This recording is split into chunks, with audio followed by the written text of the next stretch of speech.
Bueno, pues nada, continuamos con el libro de Gálatas. Ya estamos acabando el capítulo 4. Entonces, vamos a empezar leyendo el texto que nos toca hoy, que se encuentra en Gálatas, capítulo 4, versículos 21 al 31. Dice así la palabra del Señor. Decidme, los que queréis estar bajo la ley, ¿no habéis oído la ley? Porque está escrito que Abraham tuvo dos hijos, uno de la esclava, el otro de la libre. Pero el de la esclava nació según la carne, mas el de la libre por la promesa. Lo cual es una alegoría, pues estas mujeres son los dos pactos. El uno proviene del monte Sinaí, el cual da hijos para esclavitud. Este es Agar. Porque Agar es el monte Sinaí en Arabia, y corresponde a la Jerusalén actual. Pues esta, junto con sus hijos, está en esclavitud. Mas la Jerusalén de arriba, la cual es madre de todos nosotros, es libre. Porque está escrito, regocíjate, oh estéril, tú que no das a luz. Prorrumpe en júbilo y clama, tú que no tienes dolores de parto. Porque más son los hijos de la desolada que de la que tiene marido. Así que, hermanos, nosotros, como Isaac, somos hijos de la promesa. Pero como entonces el que había nacido según la carne perseguía al que había nacido según el Espíritu, así también ahora. Mas, ¿qué dice la Escritura? Echa fuera a la esclava y a su hijo, porque no heredará el hijo de la esclava con el hijo de la libre. De manera, hermanos, que no somos hijos de la esclava, sino de la libre. Amén. Bueno, lo dice el propio apóstol Pablo en el versículo 24. El texto que nos toca hoy es una alegoría. Y me preguntaréis, ¿qué es una alegoría? Pues una alegoría es una composición literaria que generalmente tiene sentido simbólico. En el caso de hoy, de esta mañana, el apóstol Pablo recoge la historia de Agar y de Sara y de sus respectivos hijos, Isaac, hijo de Sara, e Ismael, hijo de Agar, y también recoge un texto de Isaías, concretamente en el capítulo 54, versículo 1, y los coge y los utiliza para darle un sentido simbólico espiritual, para que lo podamos aplicar en nuestras vidas diarias. Esto está dirigido a Gálatas y, como no, al ser dirigido a Gálatas, también es dirigido a cada uno de nosotros, ¿verdad? ¿Cuál sería? Aquí hay varios temas espirituales que se van a tocar. Lo haré lo más simple, sencillo, de la manera más sencilla posible. Pero si tuviera que quedarme con un tema central, lo encuentro, la clave la encuentro en el versículo 24, lo cual es una alegoría, dice el apóstol, efectivamente, lo que acabo de explicar. Y he aquí la clave para mí. Pues estas mujeres son los dos pactos. Es la esposa de Abraham, representaría el pacto de gracia. Y Agar, la sierva, y que también fue mujer de Abraham y engendró y dio a luz a Ismael, representaría lo que es el pacto de las obras, de la ley. Estamos dándonos cuenta, lo hemos visto en todas las semanas anteriores, que este es quizás también el tema central de todo el libro de Gálatas, o uno de los aspectos esenciales, que es la diferenciación de vivir bajo la gracia y vivir bajo la ley. Este era el principal problema que tenían los hermanos gálatas. Se estaba introduciendo el legalismo. Judaizantes estaban intentando que ellos perdieran de vista lo que era vivir bajo la gracia. Y ese es el principal objetivo también del pequeño texto de hoy, de esta alegoría. Que tengamos claro la total diferencia que es vivir bajo la ley o vivir bajo la gracia. Y uno de los mejores textos que refleja esta oposición que hay entre la ley y la gracia y que tiene que ver con la salvación y que fue uno de los principios esenciales de la reforma que se inició en el siglo XVI, la sola gracia, lo encontramos y lo conocemos todos, pero lo vamos a volver a leer en Efesios capítulo 2, versículos 8 y 9. Y aquí vemos la total oposición en lo que se refiere a la salvación espiritual de cada uno de nosotros. Dice así, en la carta a los Efesios, capítulo 2, versículos 8 y 9. Porque por gracia sois salvos. Por gracia sois salvos. Por medio de la fe. Y esto no de vosotros, pues es don de Dios. Fijaos ahora lo que sigue diciendo el apóstol. No por obras, la salvación no es por obras, para que nadie se gloríe. Este principio tan esencial, que fue una de las bases de la reforma cristiana protestante en el siglo XVI, pues tengo que reconocer que unas veces voluntariamente o otras veces incluso inconscientemente en nuestro vivir del día a día, en nuestro vivir diario, lo incumplimos. Movidos muchas veces por el orgullo, movidos muchas veces por el egoísmo, acabamos cayendo en el legalismo, en ese legalismo que denuncia el apóstol Pablo a lo largo del libro de Gálatas. Y es como que no aceptamos que todo viene de Dios y que tenemos que hacer más cosas. Y es el tema central de esta mañana. Ahora, pues me gustaría que dividiera el texto en tres grandes partes. Me voy a centrar en los ejemplos que pone el apóstol, tanto de los textos que os puse por WhatsApp para leer, que eran de Génesis, y también en el texto de Isaías. Me voy a centrar, vuelvo a repetir, en los ejemplos y en sus correspondientes simbolismos espirituales, aplicaciones espirituales para nuestro día a día. La primera parte se centraría en las dos mujeres, en Sara y en Agar, que representan, como bien dije anteriormente, el pacto de la gracia, Sara, y Agar representaría el pacto de la ley, de las obras. En segundo lugar, entraremos en sus hijos correspondientes. Ismael, hijo de Agar, hijo del pacto de las obras, simbolismo, y Isaías, hijo de Sara, los que siguen el pacto de la gracia. Y por último, las consecuencias de estos dos hijos, a lo que le ocurrió a Ismael y a Isaac. Entramos en la primera parte. Tema central, estas mujeres son los dos pactos. Agar, el pacto de las obras. Lo hemos visto en las semanas anteriores. Es imposible que el ser humano pueda ser salvo cumpliendo la ley. Es imposible, todos lo sabemos. La vamos a fallar muchas veces. No podemos ser salvos, tener comunión espiritual con Dios, no podríamos vivir la eternidad con Él si el medio para salvarnos fuese el cumplimiento escrupuloso de la ley. Eso lo tenemos claro. Eso es Agar, el pacto de las obras. Sara, el pacto de la gracia. Solamente podemos tener comunión, formar parte de la esposa de Cristo, tener vida eterna espiritual, si aceptamos por fe, como acabamos de leer en Efesios 2, 8, 9, si aceptamos por fe sincera que la salvación solo es posible por el sacrificio de Cristo en la cruz y por su posterior resurrección. Esto lo tenemos claro, pero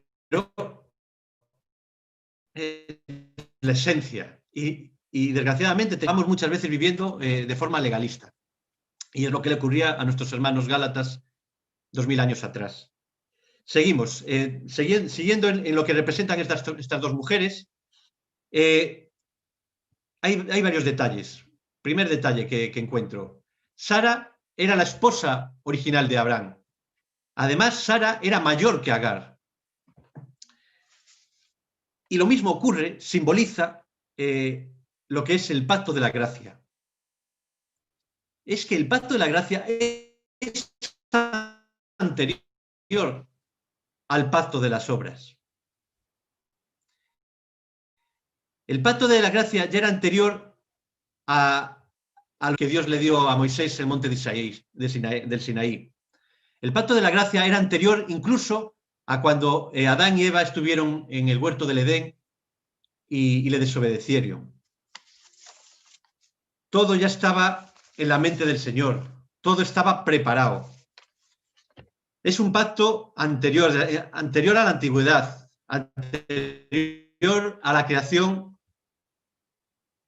de nuestro planeta Tierra. Dios nos había ordenado a cada uno de sus hijos espirituales para vida eternas. Había ya organizado cuándo teníamos que nacer cada uno de nosotros.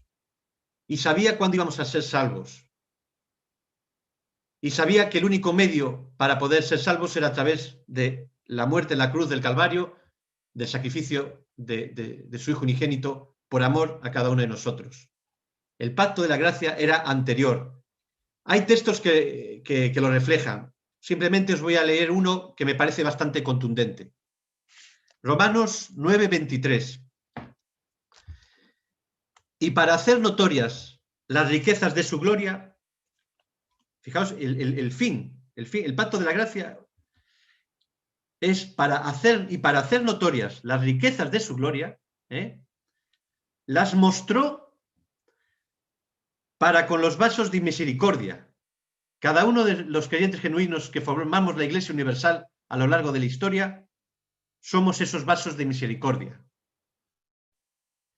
Que Él preparó de antemano, aquí la clave, el pacto de gracia era anterior, que Él preparó de antemano, ¿y para qué? Para gloria. Queda claro bien, pues, este primer aspecto. Segundo aspecto, Agar, la sierva Agar, era sierva de Sara y de Abraham, no estaba destinada, en modo alguno, no estaba destinada para ser la mujer de Abraham. ¿Qué ocurrió? Pues como bien todos sabemos, cuando leemos el Génesis, pasaban los años y Sara y Abraham no daban tenido hijos. Y a iniciativa de Sara le dice a Abraham, oye, ¿por qué no tomas a nuestra sierva Agar como mujer y así puedes tener un hijo tuyo? Pero no estaba destinada a Agar. La esposa era Sara. Y esto tiene un simbolismo también muy contundente en relación al pacto de la gracia y al pacto de las obras. La ley nunca tuvo por objetivo poder salvarnos espiritualmente, como dije anteriormente. La ley únicamente se opone a la gracia. Solamente tiene su lugar, fantástico lugar, pero solamente lo tiene cuando es sierva de la gracia. ¿Y cuando la ley ocupa una posición de servidumbre de la gracia? Pues cuando nos muestra dos cosas. La primera, cuando nos muestra que realmente no podemos ser salvos por nosotros mismos, porque es imposible cumplir la ley. Y en segundo lugar, cuando nos muestra, es decir, solamente podemos ser salvos por Cristo, por su sacrificio en la cruz, por la gracia de Dios. Y en segundo lugar, la ley nos muestra el camino, eso sí. Nos muestra, amarás a Dios sobre todas las cosas, amarás al prójimo como a ti mismo, no mentirás, etc. Nos indica el Evangelio, pero no salva la ley, nos muestra el camino. Y es la gracia la que nos conduce por ese camino, la que nos impulsa a ir por ese camino que encontramos en la Biblia. Y el camino es Cristo. Yo soy la verdad, el camino y la vida. Así que la ley no puede irse más allá de ser la sierva de la gracia. Desgraciadamente, muchas veces nos olvidamos de esto. Otro aspecto que encontramos en estos dos pactos. Agar nunca fue una mujer libre. Siempre fue la sierva de Sara y de Abraham. La ley siempre está por debajo del cristiano y el cristiano, lógicamente, está por debajo del pacto de la gracia de Cristo. Agar nunca fue una mujer libre y Sara nunca fue una esclava. Por lo tanto, todos aquellos que se empecinan en que haya mérito alguno personal en ser salvos, nunca serán libres. Siempre serán esclavos, como lo fue Agar, como lo que simboliza Agar. La única forma es aceptar el pacto de la gracia que Dios nos ofrece en su Evangelio. Y en ese momento, en el momento que lo aceptamos de corazón, que ponemos, como vimos en Efesios, por medio de la fe, en ese momento pasaríamos a ser libres como Sara y pasaríamos a ser miembros de la esposa de Cristo. Y vamos terminando este primer punto de hoy. Y también encuentro una cosa interesante. Agar fue expulsada del campamento. Se tuvo que ir con su hijo Ismael. Sara nunca fue echada. Es más, siempre estuvo con Abraham en vida hasta su muerte. Ella murió antes que Abraham, pero es que incluso sus restos mortales descansaron con los de Abraham en la cueva de Macpela. Y ahí continúan, ¿verdad? Y lo mismo ocurre con el creyente, con todos los de ser amigos ni de ser miembros de la esposa espiritual de Cristo, de la Iglesia Universal. Siempre estaremos por los siglos de los siglos con Cristo. Y qué triste es que 2000 años después todavía haya bastantes iglesias protestantes en las que se duda, se afirma incluso de que la salvación espiritual se puede perder. Es triste. Os voy a contar una pequeña experiencia personal mía. Hace alrededor de 20 años, cuando íbamos a los campamentos de GBU, que se hacían también a nivel gallego, pues conocí a hermanos en la fe de mi edad, de 18, 20, 22 años, que vivían angustiados incluso a veces, porque estaban convencidos de que la salvación se podía perder. Entonces, cuando cogías confianza, te lo contaban sinceramente y realmente yo me sentía mal. Y es más, incluso en algunas iglesias, líderes y hermanos en la fe de sus iglesias, de sus congregaciones, les decían con total seguridad de que si no tenían el don de lenguas, era o bien porque no eran salvos o porque eran creyentes carnales, muy, muy enfriados. Y ellos estaban convencidos. Y me acuerdo de tener conversaciones muy interesantes y me vino a la mente esto, ¿no? Que cuando eres miembro de la esposa de Cristo, como somos cada uno de nosotros, es como Sara, la salvación no se pierde. Hay textos muy contundentes. Nos acordamos del texto de Romanos. ¿Quién nos separará del amor de Cristo? Ni angustia, ni tribulación, ni la muerte, ni principado, ni potestades, ¿verdad? El texto de Romanos. O Jesús mismo, nuestro Salvador. Mis ovejas nadie me las arrebatará de mi mano. Nadie. Y tristemente, hay muchos hermanos en la fe que incluso son salvos y viven angustiados pensando que no lo son. Pero el texto más contundente que encuentro es en Efesios 1, versículos 13 y 14. No el más contundente, hay muchos contundentes, quizás el de Jesús, pero que, bueno, lo creo conveniente compartir. Efesios capítulo 1, versículos 13 y 14. En él también vosotros, habiendo oído la palabra de verdad, el evangelio de vuestra salvación, y habiendo creído en él, y fijaos ahora la contundencia del apóstol aquí, fuisteis sellados. ¿Y con qué fuimos sellados? Con el Espíritu Santo de promesa.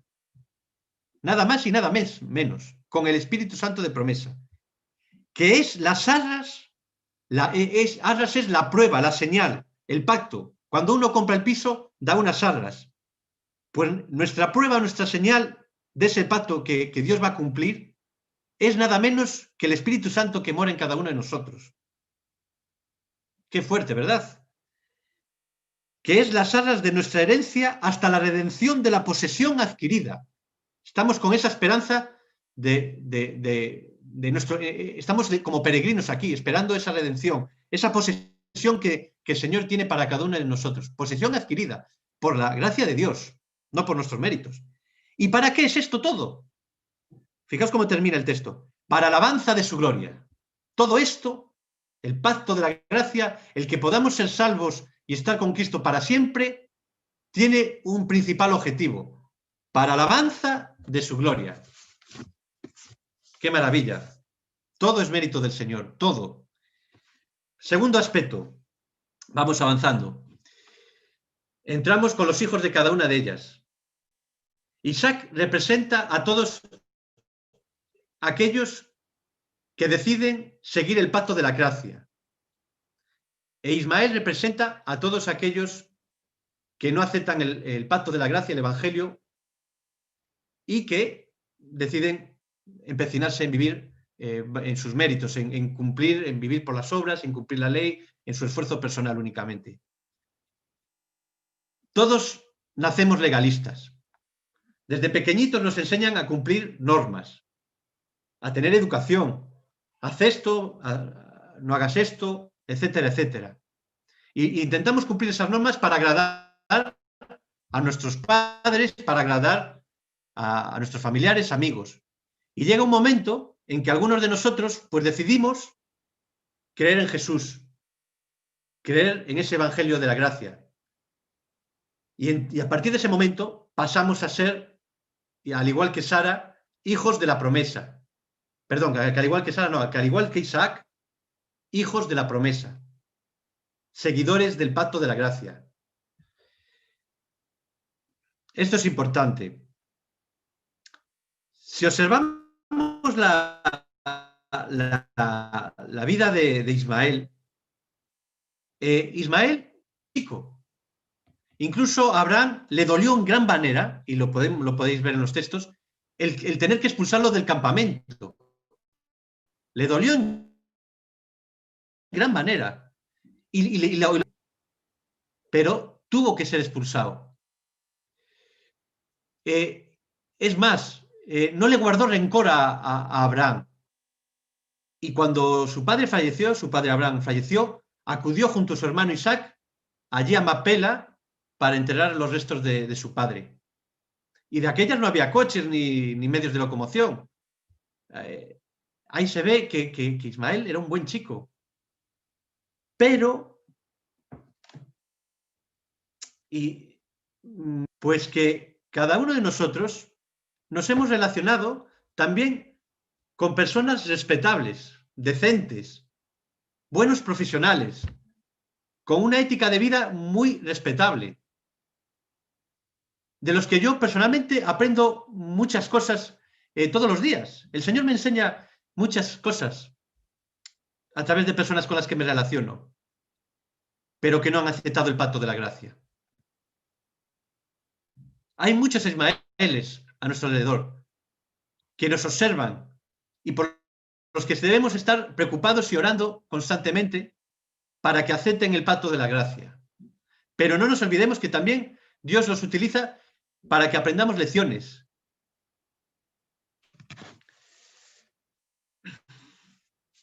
Ahora bien, ¿qué es lo malo que hizo Ismael, que se nos relata en el Génesis? Pues que se burló de su hermano Isaac. ¿Y por qué se burlaba?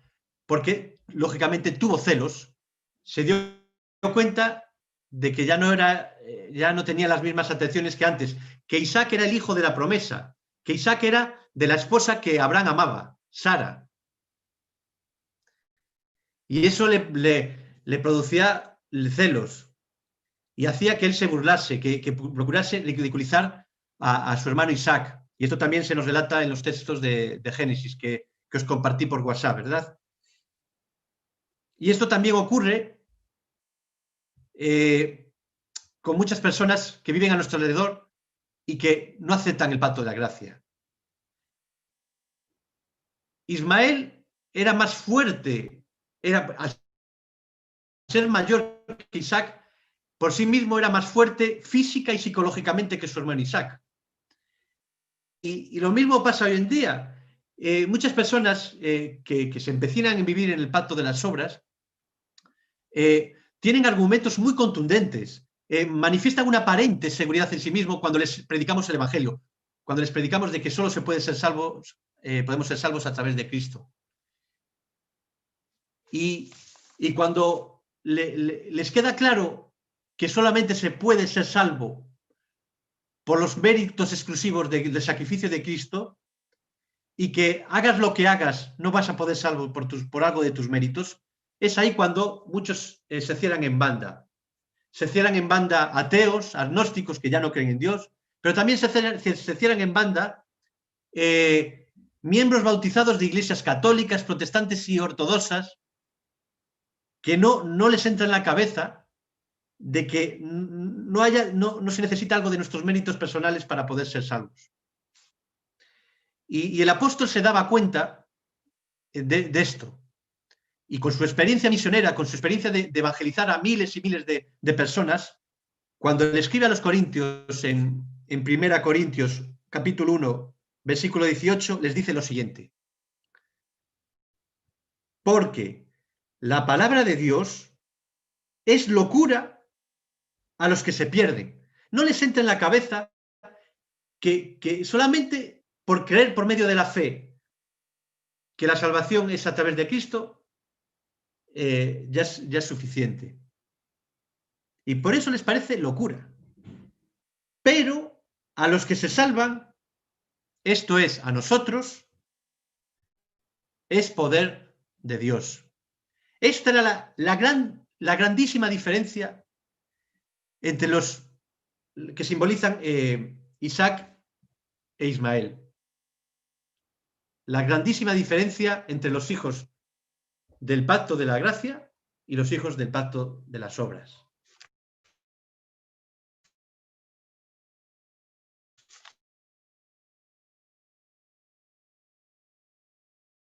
No es más que otros, o que unos lleven una vida muy... o lo que hacen. No, es el cómo lo hacen, los medios que utilizan para sostener esa vida y los motivos por los que se esfuerzan unos y los que se esfuerzan los otros. ¿Cuál era la diferencia esencial de la ofrenda de Caín en relación con la de Abel? ¿Por qué Dios miró con muchísimos mejores ojos la ofrenda de Abel en relación a la de su hermano Caín? Porque Abel lo hacía movido por amor a Dios, para alabanza de su gloria. Y Caín lo hacía, pues, o bien por orgullo, o para competir con su hermano, o porque lo tenía que hacer, pero no la decía bajo el pacto de la gracia. Esa es la gran diferencia. No tanto en lo que hacemos, sino el por qué lo hacemos y cómo lo hacemos, buscando agradar a Dios,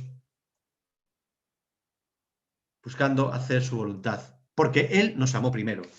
Y llegamos al punto último, el tercer punto y último de esta mañana, 5 minutos,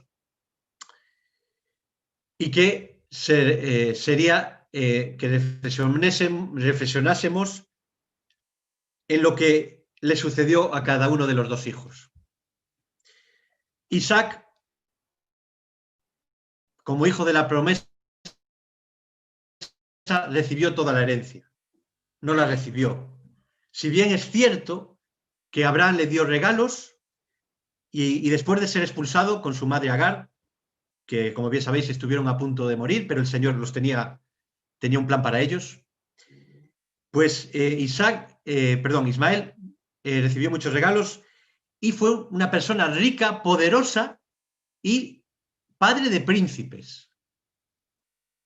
Es decir, tuvo una vida larga también y le fue bien. Y lo mismo ocurre con muchas personas que nos rodean, personas respetables, con una vida bastante decente, trabajadoras, pero que nunca estuvieron dispuestas a renunciar a su yo, a su orgullo, a que para ser salvos no valen para nada ninguna de tus supuestas buenas obras. Y si en esta mañana te estás dando cuenta de que nunca has vivido bajo el pacto de la gracia, te pido que te entregues, que dejes de luchar, que aceptes sin condiciones el evangelio de la humildad, el evangelio de la gracia de Dios, el evangelio del amor desinteresado de nuestro Creador por cada uno de nosotros. Y que vayas con la siguiente actitud, diciéndole a Cristo: nada llevo en mis manos, nada. He podido hacer muchas cosas en mi vida, pero no son nada, Señor, porque toda la gloria es para ti. A la cruz del Calvario, al sacrificio, me apego. Acéptame, Señor. Soy un miserable pecador. Te invito en esta mañana. Y a los que ya somos salvos, a los que ya somos como Isaac, hijos de la promesa, que estamos esperando nuestra posesión que el Señor tiene preparado para cada uno de nosotros. Pues lo mismo que le decía el apóstol Pablo a los Gálatas, que el legalismo, que ese legalismo que estaban los judaizantes tratando de imponer hace 2000 años, y que ese legalismo que también muchas veces nos dejamos llevar por él, movidos por nuestro yo, por nuestro egoísmo, por nuestro orgullo, pues que ese legalismo no nos saque de esa posición de la gracia, no enfríe nuestra relación espiritual con Cristo. Que mantengamos siempre una actitud de humildad y de total dependencia del Señor. Como dice Filipenses 2:13, no olvidemos lo siguiente: es Dios el que en cada uno de nosotros produce así el querer como el hacer, por su buena voluntad. Todo tiene que venir de Dios. Todo lo bueno, porque la única voluntad santa y perfecta es la de Dios. No lo olvidemos. Como decía Hebreos 11:6, pero sin fe es imposible agradar a Dios. Sin fe en la sola gracia, uno de los principios esenciales de la Reforma, sin fe en su sola gracia es imposible que le agrademos. Ya podemos hacer muchas cosas, pero no lo olvidemos, todo lo bueno viene de su santa voluntad. Y para ello, para estar aferrados en la gracia y no dejarnos llevar por el legalismo, pues debemos procurar mantenernos firmes a través de la lectura de la Biblia. Nos ayuda a no enfriar nuestra relación. A través de la oración constante y sin cesar. A través de no dejar de reflexionar espiritualmente en todo lo que nos enseña el Señor día a día, en nuestros trabajos, en nuestra familia, etc. Estando siempre dispuestos a agradarle. Nunca podremos pagar la deuda que Él pagó por cada uno de nosotros, pero lo mínimo que podemos hacer es llevar una vida de agradecimiento, como Abel, que cuando hizo esa ofrenda al Señor lo dio por amor, porque estaba totalmente agradecido a Dios. Dios es bueno y nosotros debemos corresponderle a ese amor. Él nos amó primero. Que el Señor nos ayude y que no nos dejemos llevar por la servidumbre del legalismo que representan a Agar y los que le siguen, que lo representa Ismael. Mantengámonos alerta y firmes en nuestra posición de gracia, firmes como hijos de la promesa. Oremos. Sí, Padre, gracias, Padre, una vez más, porque tu palabra es profunda, porque en ella vemos cómo tu Espíritu Santo inspiró extraordinariamente a decenas, a centenares de hombres pecadores como cada uno de nosotros, Señor. Gracias, Padre, porque el apóstol Pablo aprendió día tras día a vivir bajo la gracia y se entristecía duramente, lo pasaba mal al ver cómo los gálatas se iban alejando de vivir bajo la gracia, Señor. Y te pedimos que nos ayudes a cada uno de nosotros a disfrutar de una comunión sincera, humilde, siendo conscientes de que no tenemos ni un ápice, ni un mínimo de méritos, y que todo lo bueno es para ti, Señor, proviene de ti, y que nuestra salvación, incluso nuestra salvación, es para alabanza de tu gloria. Ayúdanos a vivir para alabanza de tu gloria. En tu santo nombre. Amén.